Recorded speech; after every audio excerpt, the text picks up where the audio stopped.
Paul's going to say a few words.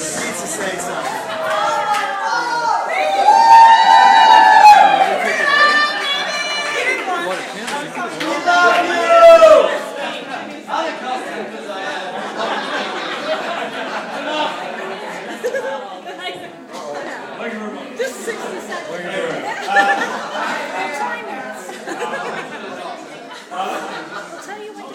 Katie's been going on to me for the last, I don't know, 2 or 3 days. Like, oh, boy. I was like, no. Anyway, I felt, growing up in England, there's this TV show, it's called This Is Your Life. And, it's where the celebrity comes in and he's got all these people from his past, and his friends, and his family, and his friends, and all surprise him, and then there's this big welcome, and he's all embarrassed, and then, I feel like I'm in an episode of that, and Eamon Andrews are going to come bouncing through the door with a scrapbook. Anyway, thank you all for coming. If anyone's looking at their watch right now, I've got 3.5 minutes, okay? I went out to dinner with Katie last night. She said, cool.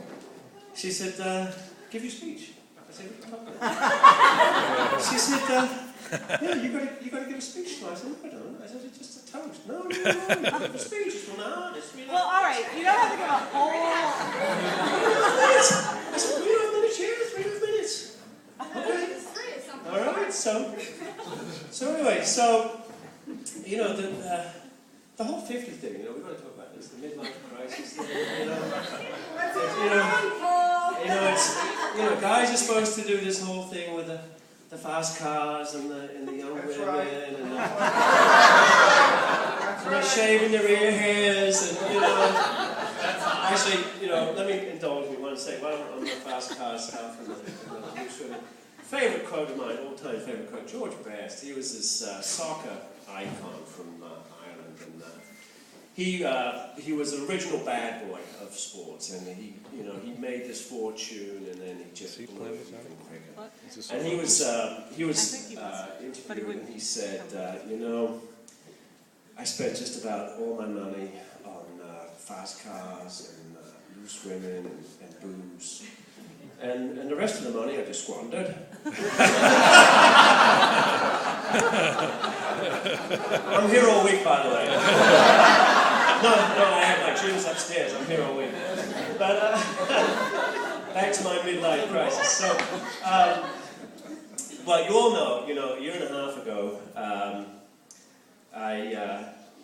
I'm lucky to be alive. I shouldn't even really be here now. The doctors wouldn't have even bet their weekly paycheck on me turning 49, never mind 50. So I think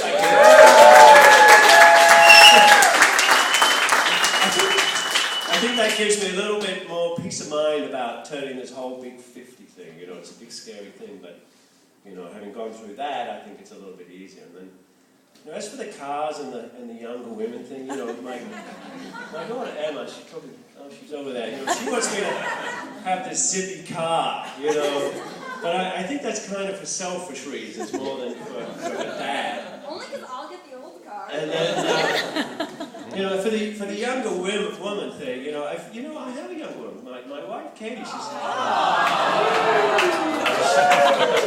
she's put up with me for 19 years now, and she's just been very so lucky.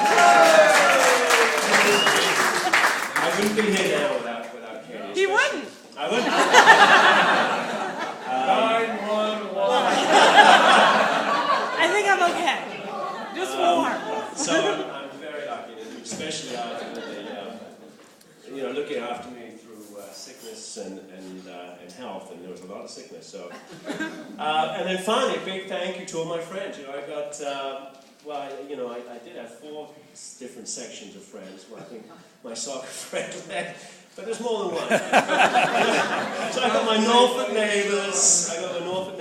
And I've got my networking friends, and I have my old out-of-towner friends, many of whom have known me for a very, very, very long time. And I'm, it's one of these things. You can't choose your family, but you can choose your friends. And 5 minutes, Paul. Nothing against PC. I wouldn't choose a different brother. I've always prided myself on choosing my friends, and I'm very grateful to draw here, and thank you so much.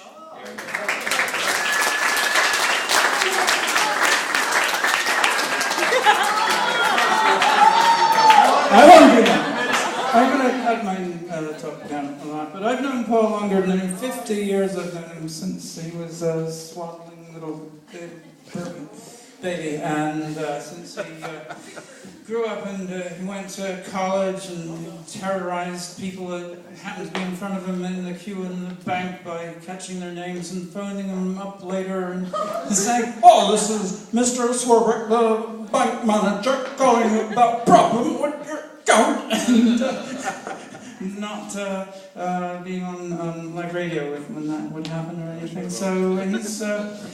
Well, I'm really proud of my brother and all his accomplishments and everything he's done with his sports and his bicycling and his charities. And then there was his heart attack, and then there was his getting my parents over from Holland and establishing them here. So altogether, it's been really eventful, and it reminds me of a story of a friend of mine from Scotland named Hamish McTavish. And Hamish McTavish was really suffering from stress an awful lot. Is that 3.5 minutes up? So he went to the doctor, and the doctor said, "Well, you know, Hamish, what you should do is you should take some time off each day to relax," he said. "You should get on your bike, son, and ride 20 miles every day. And so do that, and I'll give you a call in a week, see how you're doing." And so a week later, the doctor called Hamish and he said, how's it going, mate? And Hamish said, "Well, doctor, that was fantastic advice, absolutely fantastic advice, especially a bit about cycling 20 miles every day. 140 miles away from home, and I'm going to keep on going." So, Paul, I want you to keep on going.